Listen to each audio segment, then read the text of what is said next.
I stood there in my navy blue lace dress, the kind my late mother would have called elegant without screaming for attention. The wedding hall was draped in white silk and gold ribbons, with floating candles dancing on glass tables. Guests were smiling, music drifted gently, and cameras flashed like meteors. It was supposed to be the happiest day of my only daughter's life. Then my son-in-law turned toward me with that arrogant smirk he wears the way others wear cologne. He said it loud enough for the nearest tables to hear, loud enough for the laughter to freeze, loud enough for my daughter to go still. "Get that ugly rat away from the family pictures. She is ruining the shots." I did not blink. I did not cry. My heart clenched against my ribs like a fist holding secrets. His groomsmen chuckled under their breath the way cowards do. One bridesmaid covered her mouth. I could even hear a sharp gasp from one of the older women seated behind the photographer. I felt dozens of eyes crawling over my skin like insects. Some eyes held pity. Others held judgment. My daughter, Tanya, glanced at me for half a second, then looked away, as if my mere existence would stain her bouquet. But there was another pair of eyes in that room, sharper and older, belonging to a man everyone barely noticed. His name was Leo, my son-in-law's uncle. He did not laugh. He did not even blink. He watched me with the kind of curiosity a man has when he sees something rare, something valuable, or something about to change everything. He was not looking at an ugly rat. He was looking at a woman whose money once bought the very land his nephew plans to build his future on. The same land nobody knew belonged to me. And when his gaze shifted toward the far left corner of the hall, toward the entrance where a tall man in a charcoal suit had just stepped in, I knew the past was about to collide with the present in a way none of them were prepared for. Because the man who walked in was the one who bought the property that made me a millionaire in silence. And Leo recognized him. But nobody else did. Before I continue, I want to say a big thank you to everyone watching this story. To all my loyal subscribers, I appreciate you deeply. You are the heartbeat behind every story I tell. And to every new or returning viewer who has not yet subscribed, I see you, and I cannot wait for you to hit that subscribe button. Your support is the fuel and energy that keeps this channel going strong. Do not forget to engage, drop your thoughts in the comments, and share your opinions as the story unfolds. Now, let us get back into what really happened that day. My name is Vera. I am 60 years old, born and raised in Oregon, and if there is one thing life has taught me, it is how to build in silence and survive humiliation with my head held high. I am not flashy. I do not parade my achievements around. I do not correct people when they assume I am less than. I let them believe what they want, until the day their words choke them. My daughter, Tanya, is 32, smart, ambitious, and recently obsessed with image. Somewhere along the way, she decided I was an embarrassment.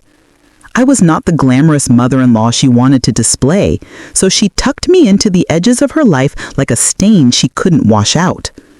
Her groom, Howard, is 35 and selfish in a way only men who think they are better than everyone else can be. He comes from a family that measures worth by appearance and social class. From the first day I met him, he looked at me as though I were something the wind dragged in from a forgotten alley. I tolerated him for Tanya's sake until the wedding insult carved its name into my memory. Howard's uncle Leo is a quiet observer, a man with a calculating stare. He rarely speaks, but when he does, ears open. While the rest of the family mocks quietly and pretends, Leo watches for the things others miss. And on that day, he caught something nobody else did.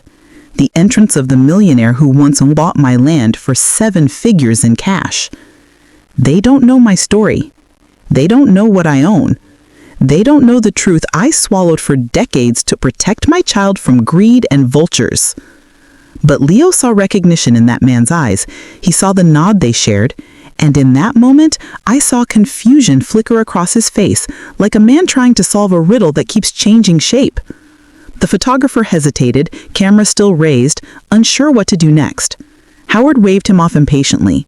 I said, "Move her," he hissed, pointing at me like I was trash on the sidewalk.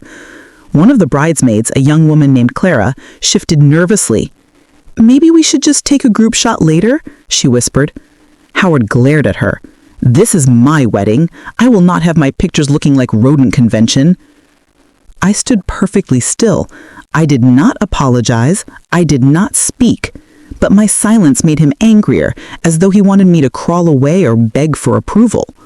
Tanya stared at her bouquet with the blankness of someone pretending this wasn't happening. Guests shifted and whispered. Some seemed ashamed to be witnessing it. Others seemed entertained. But Leo kept his eyes on me. Then his gaze moved past me, toward that man in the charcoal suit, still standing near the entrance. The same man who once told me, "You don't have to tell the world what you built. Sometimes silence is the loudest kind of power." I could see the moment Leo connected the dots. His brows lifted slightly, his lips pressed into a thin line of realization. And before anyone could process what was happening, the man in the charcoal suit locked eyes with me and began walking forward. Each step felt like thunder rolling across the ballroom floor. And Howard had no idea his entire world was about to tilt. The man in the charcoal suit did not rush. He walked with the ease of someone who never had to announce his importance. Heads slowly turned. Conversations died mid-sentence. Even the band missed a note. But Howard, arrogant in his ignorance, did not notice the shift in the air. Leo did. He lowered the champagne glass in his hand and adjusted his glasses, as though his sight needed help making sense of the scene. The man approaching was named Frederick Harlow, a quiet investor, well respected across Oregon for buying distressed lands and turning them into luxury estates. Most people only knew his name if money ever crossed their path in surprising quantities. Howard had mentioned him once, bragging about a business proposal he hoped to pitch one day, unaware that Frederick was already a small thread in my history. The first time I met Frederick, it was not in a conference room or a ballroom. It was on a cold February morning about 11 years ago. My life looked different then. My husband, God rest his soul, was still alive. We owned a piece of land just outside Eugene. It was inherited from his father, nearly 40 acres of nothing but trees, rocks, and silence. Developers overlooked it, critics mocked it, and even my own daughter teased me for calling it our sleeping lion. But I held on. My husband used to say, "Vera, money listens best when patience speaks first." We kept the land untouched, paid taxes quietly, prayed with faith and logic interwoven like thread.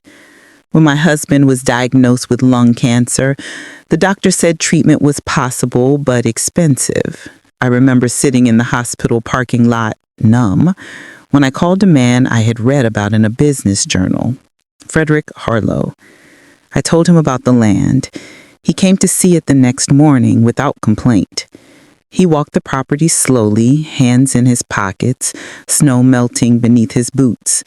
Then he looked at me and said, "I will take it, full price, in cash, but I need discretion. I invest better when no one knows where money moves." I agreed. The deal saved my husband's life for 2 more years. He passed away in peace, and nobody, not friends, not extended family, not even Tanya, knew the numbers involved. I protected that land sale like a sacred vow. And now, that same man had stepped into my daughter's wedding. As Frederick approached, I could see Howard growing annoyed that the guests were not focused on him. He snapped his fingers at the photographer again. "Can we get back to taking pictures without the distraction?" he muttered. The insult still lingered in the air, like the smell of something rotten. Frederick finally reached me and extended his hand. Not in a casual greeting, but the respectful clasp of someone acknowledging a partner, not a subordinate. "Vera," he said, voice steady, "it has been years. You look well." My name on his lips pulled every whisper in the room tighter. A few people exchanged glances. Leo's eyebrows climbed another inch. I placed my hand in Frederick's. "I am managing," I replied. Howard's head whipped around. "You two know each other?" Frederick gave him a look that said he was not accustomed to being interrogated by boys in rented tuxedos. "Very well," he said. "Your mother-in-law and I have done business before." The room inhaled sharply. Howard blinked. "Business? What business does she have besides—" He stopped himself, but his meaning was clear. I was worthless in his mind. A poor, wrinkled inconvenience. Frederick tilted his head as though studying an insect.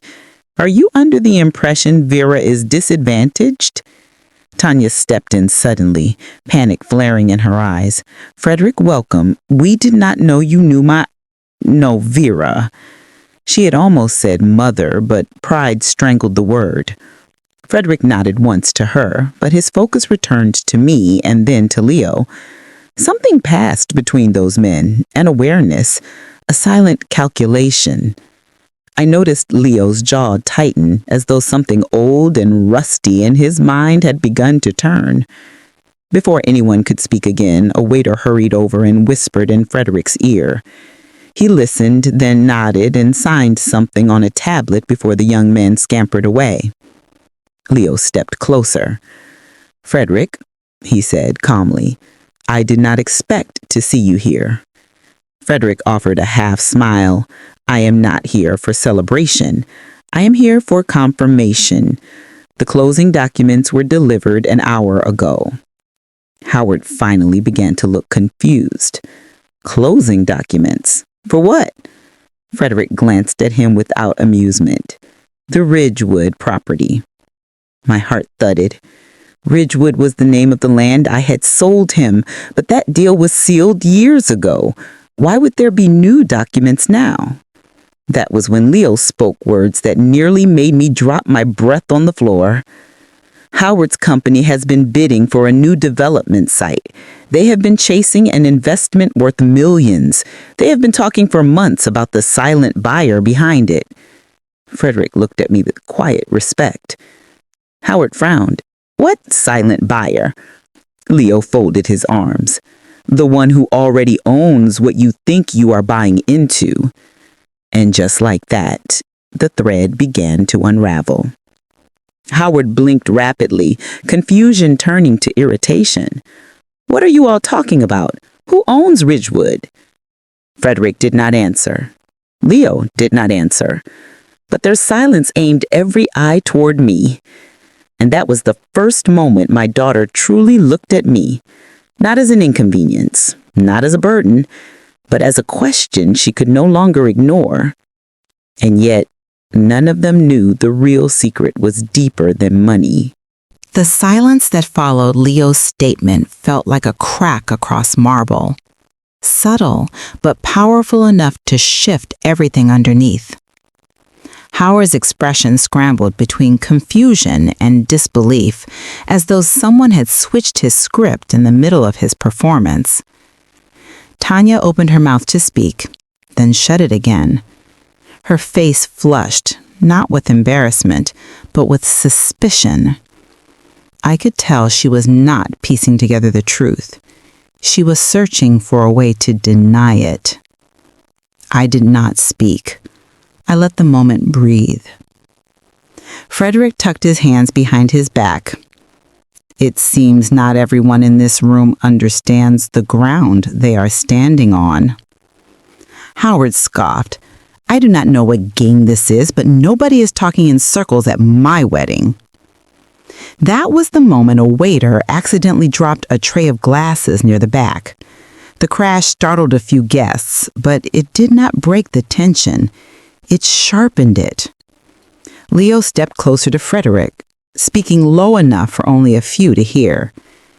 "Is she the majority signer?" Frederick's eyes flicked to me, then back to Leo. "She always was." Howard slapped his palm against the back of a chair. Enough! Someone tell me what is going on. Leo turned to him with a strange softness in his expression. You might want to sit down. Howard sneered. I am not sitting for it. Frederick interrupted him with a calmness that cut sharper than anger. The Ridgewood deal you have been chasing, the bid your team submitted through that shell subsidiary, the land rights your investors expect you to secure, they already belong to someone else. They belong to Vera. Howard laughed too quickly. What? That is ridiculous. Tanya stared at me as though I had grown a second head. Mother, what is he talking about? I met her eyes but said nothing. I wanted her to see the answer in my silence. Howard turned on Frederick. You bought that land years ago. It went into your portfolio. I know because You do not know, Frederick said without blinking. I transferred majority ownership back to the original seller under a private trust stipulation 7 years ago. Howard froze. Original seller? Who even owned it before? Leo did not let him finish. She did. Howard looked at me as though he had never seen my face before. His arrogance wavered. Then his anger needed somewhere to go. He rounded on Tanya. Did you know about this? Tanya stepped back as though he had swung at her. Of course I did not. Leo was studying both of them now, not with judgment, but with comprehension of a man connecting pieces in real time. I could tell he had begun to suspect something bigger than humiliation, something older than pride. Without intending to, my mind drifted back farther, to a time 2 years after my husband died. Tanya had met Howard then, though I did not know the depth of their relationship at the time. I recall one night when she asked me if I still owned that useless land. I asked her why she wanted to know. She shrugged it off, saying she was just curious. Now, watching the panic flicker behind her eyes, I realized she might not have been as clueless as she pretended. Howard looked ready to explode. If she owns it, why keep it a secret? Why pretend to be... He swallowed his next word, but I knew what it was. Poor, unimportant, powerless. I finally spoke. Because I do not measure my value in announcements. A murmur rippled through the guests. Tanya looked shaken. Mother, why did you never say anything? I wanted to laugh at the sudden interest in my truth, but I controlled myself. You never asked, and you were always busy being ashamed of things that did not shine in front of your friends. She flinched at that. Howard shook his head. This is insane. Even if she owns the land, that does not give her any leverage over my company. Frederick arched a brow. Your company or your father's investments? Howard looked like someone had smacked him in the back of the head. Leo finally folded his arms. You were planning to use the Ridgewood expansion to prove yourself to your father, were you not? Howard tried to regain his composure. This is not your concern. Leo ignored the protest and turned to me. Vera, I need to ask something plainly. I braced myself. Leo did not strike me as a man who wasted words. He said, did you know that your son-in-law's father tried to acquire that same land from you 13 years ago? The world stopped moving. I blinked once. What? Frederick looked sharply at Leo. Howard looked just as confused as I felt. My father? That cannot be. Leo's voice lowered. I was handling some of his negotiations back then. He wanted that land badly. I was the one asked to approach you anonymously. You refused the offer. He was furious for weeks. My throat tightened, not in fear, but in recognition. I remembered a strange letter back then from an unnamed party. The offer felt wrong, so my husband and I turned it down. Howard looked at Leo. Why did nobody tell me this? Leo's expression finally hardened. Because not everything is about you. And then, as though fate was waiting for its cue, a voice came from behind the crowd that made my entire spine stiffen. It appears it is time someone told her what else Tanya and Howard had been hiding. Every head turned. It was my sister, a woman I had not spoken to in 8 years, and she looked ready to expose more than money. My sister, Eleanor, stepped forward with the calm stride of a woman who had rehearsed this day in her mind for years. Her hair, once chestnut and wild like mine in our youth, was now silvered with defiance. The tension in the room shifted again, but this time it was not curiosity, it was dread. Tanya's eyes widened. She had not seen her aunt in nearly a decade. Howard looked her over like she was an uninvited ghost that security had forgotten to remove. Eleanor clasped her hands in front of her and said, "I will speak plainly. This charade has gone on long enough." Tanya took a step back. "What are you doing here?" Eleanor's tone was razor steady. "I was invited." "By who?" Howard snapped. Eleanor lifted her chin. "By the one person in this family who still believes truth should not arrive after damage has been done." Her eyes landed on Leo. I saw him give a slight nod. So that was the phone call at the end of chapter 2. He had not been confused. He had been preparing. Eleanor turned to the crowd. "You all witnessed how Howard insulted Vera moments ago. You saw how Tanya did not defend her mother. You saw the mockery, the arrogance, the pride."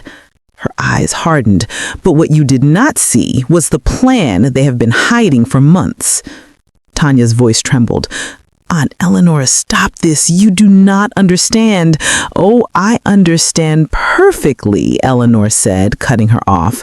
"I warned you 2 years ago that your desperation to impress this man would destroy you." Howard puffed his chest. "Enough. You are not part of this family."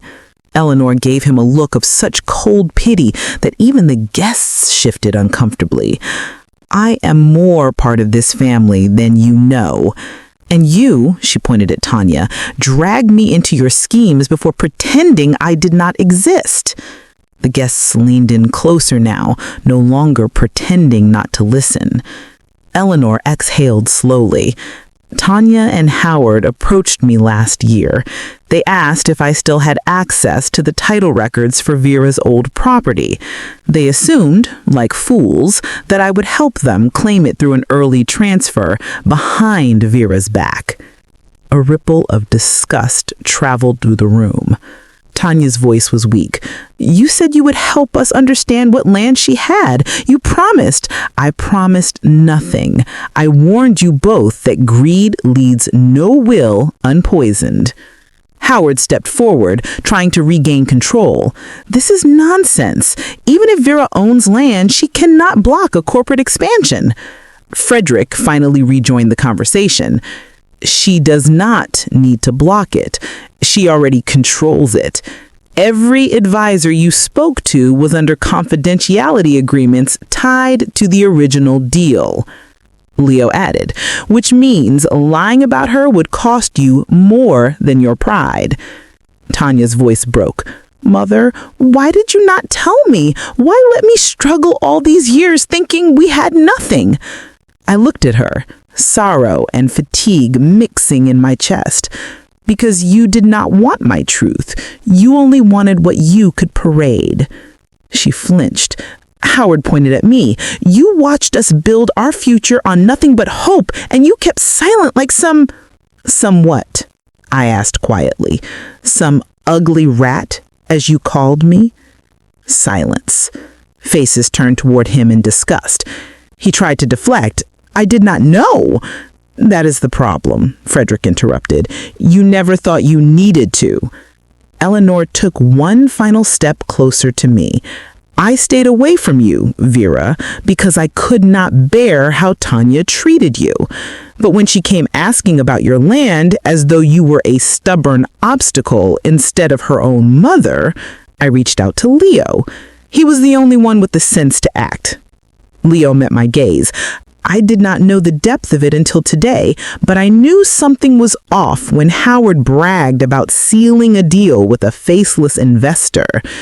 Howard's bravado began to crack. So that is it? You all came here to embarrass me on my wedding day. No, Eleanor replied. You did that yourself.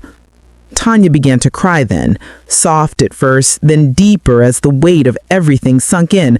Mother, please, I did not mean for any of this to hurt you. I studied her face, remembering the first time she placed her tiny hand in mine. The years between then and now felt like a bridge that both of us had set fire to from opposite ends. I said, You did not hurt me because you could not. You only revealed who you became. She flinched. Can you forgive me? Yes, I said, but I cannot forget. Howard tried one last time to salvage his pride. This doesn't change anything. The wedding stands. Our plans. I raised a hand. He stopped speaking. You wanted to erase me from your family photos. Now I will erase you. Tanya sobbed.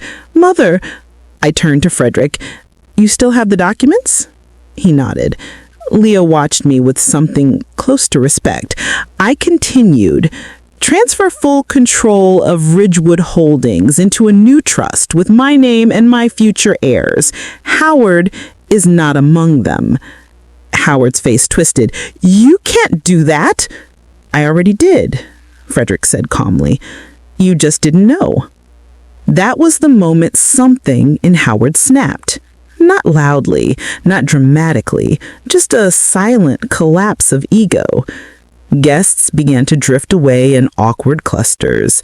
The band pretended to tune instruments to avoid eye contact. Whispers fluttered like moth wings. Tanya wiped her face with shaking hands. What happens now? I looked at her, steady and unbroken. Now you learn the cost of dishonor, and you decide whether you want a mother or a bank account. She said nothing.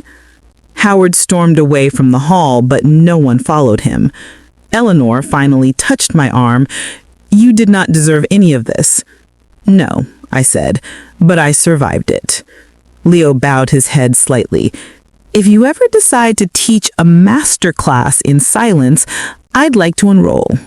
Frederick smiled for the first time that evening. And just like that, the world began to reshape itself. In life, sometimes the loudest voices are the most fragile. Some people measure worth by appearance, by gossip, by the illusion of status. But real power does not always shout. Sometimes it waits. Sometimes it lets arrogance dig its own grave before speaking a word. I was called an ugly rat in front of strangers. I was dismissed by my own child. But the truth did not need defending. It simply waited to be seen. Now, I want to hear from you. Would you have revealed the truth sooner or waited like I did? Drop your thoughts in the comments. Make sure to like, share, and subscribe so more people can experience stories like this one. Until next time, never underestimate the quiet ones.